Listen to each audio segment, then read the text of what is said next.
වැහි බින්දු වහලයට වැටෙන සද්දය ඇරෙන්න මුළු ගෙදරම තිබුණේ මූසල නිහැඩියාවක්. මම ජනේලේ ගාවට වෙලා එළිය බලාගෙන හිටියේ කරන්න කිසිම දෙයක් නැතිකමට. වයස අවුරුදු 35ක් කියන්නේ ගෑනු කෙනෙක්ගේ ජීවිතේ ලස්සනම කාලයක් කියලා සමහරු කියනවා. ඒත් මට නම් ඒක දැනුනේ මහා බරක් විදියට. කසාද බැඳලා අවුරුදු 10ක් වුණාට මගේ මිනිස්සයා රුවන් මගේ ළඟ හිටියේ අවුරුදු 3ක් විතරයි. ඉතුරු ඔක්කොම කාලේ එයා හිටියේ පිටරටක. සල්ලි එව්වා, ගෙවල් හැදුවා, වාහන ගත්තා. ඒත් මගේ හිතේ තිබුණු පාළුව මකන්න ඒ එකකටවත් පුළුවන් වුණේ නෑ. එක පාටම දුරකථනයේ නාද වෙන සද්දෙට මම කැස්සිලා ගියා. බැලුවම දිල්හානි මගේ පාසල් කාලේ ඉඳන් හිටපු හොඳම යාළුවා. හලෝ දිලි කියන්න. මොකද බන් නිදිමතේ වගේ මේ මහදවල්? දිල්හානිගේ කටහඬ හරිම ප්‍රබෝධමත්. නෑ බන් නිකන් කියන්නකෝ. මේකයි වැඩේ. අපි පොඩි ප්ලෑන් එකක් ගැහුවා. ලබන වීකෙන්ඩ් එකේ නුවරඑළිය යන්න. සමීරට නිවාඩුව හම්බුණා. මම කිව්වා උඹවයි චූටි දුවවයි එක්කන් යමු කියලා. ඒ චූටි දුව අම්මලගේ දිහා නේද? ඔව් බං අම්මලයාව ඉල්ලගත්ත පෙරේද. දැන් මම තනියම. ෂෝක්නේ. එහෙනම් ලෑස්ති වෙයන්. අපි තුන්දෙනාම යමු. උඹටත් ගෙදරටම වෙලා පිස්සු හැදීගෙන නේද ඉන්නේ? මම පොඩ්ඩක් පසුබෑවා. අඹුසැමි යුවලක් මැද්දට මම ගිහින් මොනවා කරන්නද? ඒක යාළගේ නිදාසට බාධාවක් නේද? අනේ මන්දපා උඹලගේ පාඩුවේ යන්න තිබ්බ ගමනනේ. මම ආවම උඹලට නිදහසක් නෑ. පිස්සුද යෝධී? සමීරමයි කිව්වේ උඹවත් එක්කන් යමු කියලා. රුවනුත් නෑනේ. උඹ පවුනේ බන් තනියම. අනික අපිට උඹ වදයක්ද? අපි සිකුරාදා හවස එනවා උඹව ගන්න. ලෑස්ති වෙලා හිටපන්. බෑ කියන්න එපා හොඳේ. දිල්හානි මට උත්තරයක් දෙන්නවත් ඉඩ නොතිය ෆෝන් එක තිබ්බා. හිතට පොඩි චකිතයක් ආවත් මේ ගෙදර පිටි අතරට මැදිලා ඉන්නවට වඩා දවස් දෙකක හරි එළියට යන එක හොඳයි කියලා මට හිතුණා. සිකුරාදා හවස සමීරයි දිල්හානි එද්දි මම ලෑස්ති වෙලා හිටියේ. සමීර මාව දැකපු ගමන් hina වුණා. මිනිහා හරිම විනෝදකාමී මිනිසෙක්. රුවන් වගේ නෙවෙයි ජීවිතේ විඳින જાතියේ කෙනෙක්. නගින්න මැඩම්.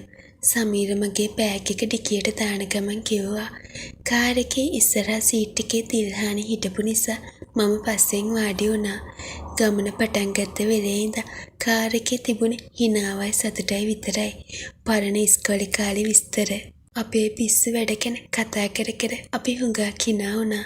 මට හිතුණා මම මේ ගමන එන්න තීරණය කරපු එක කොච්චර හොඳද කියලා. නිමා උඹ තාම කෙට්ටුයි නෙබා. බලපන් මගේ බඩ විතරක්. දිල්හානි කණ්ණාඩියෙන් මන් දිහා බලලා කිව්වා. අපෝ ඔයා නම් දැන් ගානට ඉන්නවා. අපේ මේ නෝනා මහත්තයා තමයි කාලා මහත් වෙන්නේ. සමීර කට කොනකින් hina වෙවි කණ්ණාඩියෙන් මන් දිහා බැලුවා. ඒ බැල්මේ තිබුණු අමුතු කාන්තිමත් බව මගේ ඇඟ හිරිවැට්ටුවා. ඒක සාමාන්‍ය බැල්මක්ද නැත්නම් වෙන අදහසක් තිබුණද කියලා මට තේරුණේ නෑ. අපි නුවරඑළියට යද්දි රෑ වෙලා බුක් කරලා තිබුණු බංගලාව තිබුණේ ටිකක් පාළු. හැබැයි හරිම ලස්සන තැනක. මීදුම ගලන කඳු පෙළියක් ඉස්සරහා තමයි ඒක තිබුණේ. හීතල තරහා ගන්න බැරි තරම් අපි කී කමම කළේ ඇඟ හොදගෙන රෑ කෑමට ලෑස්ති වුණ එක. බංගලාවේ සාලේ හරිම උණුසුම්. ගිනි මැලයක් ගහලා තිබුණා. සමීර වයින් බෝතලයක් ඇරියා. අද නම් රෑ එළි වෙනකම් කතා කර ඉන්න ඕනේ. දිලි ඔයාට පුළුවන්ද? සමීර ඇහුවා. මට නම් බෑනේ. මට තැම්ම නිදිමතයි. ඔයාලා ඕන නම් බොන්න. මම පොඩ්ඩක් ඉඳලා යනවා. දිල්හානි කිව්වේ ඈනුමක් කරින ගමන්. අපි තුන්දෙනා වට වෙලා වාඩි වුණා. මම වැඩිය බොන කෙනෙක් නෙවෙයි. ඒත් මේ හීතරට වයින් විදුරුවක් බොන එකේ වරදක් නෑ කියලා හිතුණා. රුවන් හිටියානම් මේ වෙලාවට කොච්චර ලස්සනද කියලා මට හිතුණා. ඒත් එයා හිටියේ සතපුම් දහස් ගාණක් ඈත. වයින් විදුරු දෙකක් විතර බොද්දි මගේ ඔළුව ටිකක් බර වේගෙන ආවා. දිල්හානින වීදුරුවක් පීපු ගමම වගේ සෝෆා එකේ හාන්සි වුණා. මේකිගේ හැටි ඔහොමමයි. ට්‍රිප් එකක් ආවත් නිදා ගන්නමයි බලන්නේ. සමීර hina වෙලා කිව්වා. පව්වනේ එයාට මහන්සි ඇති. මම කිව්වා. සමීර තව වීදුරුවක් මට වත් කළා. නිමා උඹට පාළු නැද්ද බං රුවන් නැතුව? අවුරුදු ගානක් තිස්සේ ඔහොම ඉන්න පුළුවන්ද? සමීරගේ ප්‍රශ්නේ මගේ හිත යටපත් කරන් හිටපු වේදනාව ආපහු ඇවිස්සුවා. මම බිම් බලා ගත්තා. මොනවා කරන්නද සමීර? ජීවිතේ හැටිවම තමයි. අපිට ඕන දේවල් අපිට ලැබෙන්නේ නෑනේ. ඒක නම් ඇත්ත. ඒත් උඹ වගේ ලස්සන කෑනු කෙනෙක් තනියම ඉන්න එක අපරාධයක්. සමීරගේ කටහඬ දැන් ටිකක් වෙනස්. එයාගේ ඇස්ස තිබුණේ අමුතුම බැල්මක් වගේ මට දැනුණා. මම කැසිලා ගියා. මම හිතන්නේ දැන් අපි නිදාගමු. දිලීටත් හොඳටම නිින්ද ගිහින්. මම කතා මගහරින්න හැදුවා. සමීර දිල්හානිව ඇහැරවලා කාමරයට එක්කන් ගියා. good night නිමා. මම මගේ කාමරයට ඇවිත් දොර වහගත්තා. කාමරේ හරිම සීතලයි. මම හීටරේ දාගත්තත් ඒ සීතල ඇටකඩු පසාරු කරගෙන යනවා වගේ දැනුණා. මම ඇඳට වෙලා පොරව ගත්තා. නිින්ද යන්නේ නෑ. හිතට අමුතු හැඟීම් ගොඩාක් එනවා. සමීර මන් දිහා බලපු විදිය, එයා කියපු දේවල් මගේ හිතේ හොල්මන් කළා.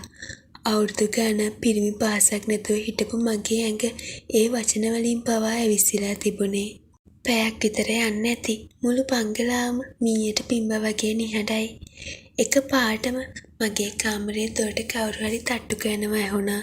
මම ගැසිලා ඇඳෙන් නැගිට්ටා. කවුද? මම හෙමින් ඇහුවා. නිමා මම. ඒ සමීරගේ කටහඬ.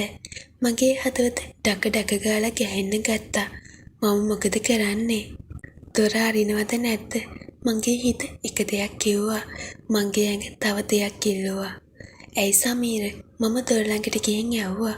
පොඩ්ඩක් දොර අරින්නකෝ. සමීර දොරකඩ හිටගෙන හිටියේ. එයාගේ ඇස් රතු වෙලා. එයා මන් දිහා බලපු බැල්මේ මගේ දෙපා පණ නැති වුණා. එයා එක පාටම කාමරේ ඇතුළට ඇවිත් දොර වැහුවා. සමීර මොකද මේ? දිල්හානි? මම කත ගැහුවා. එයාට හොඳටම නිින්ද ගිහින් නිමා. එයාට ඇහැරෙන්නේ නෑ. සමීර මගේ ළඟට ආවා. එයාගේ හුස්ම මගේ මූණට වැදුනා. වයින් ගඳයි පිරිමි සුවඳයි එකට මුසු වෙලා මාව මත් කළා. මේක වැරදි. සමීර අපි මොකුත් කියන්න එපා. මම දන්නවා උඹත් ඉන්නේ අමාරුවෙන් කියලා.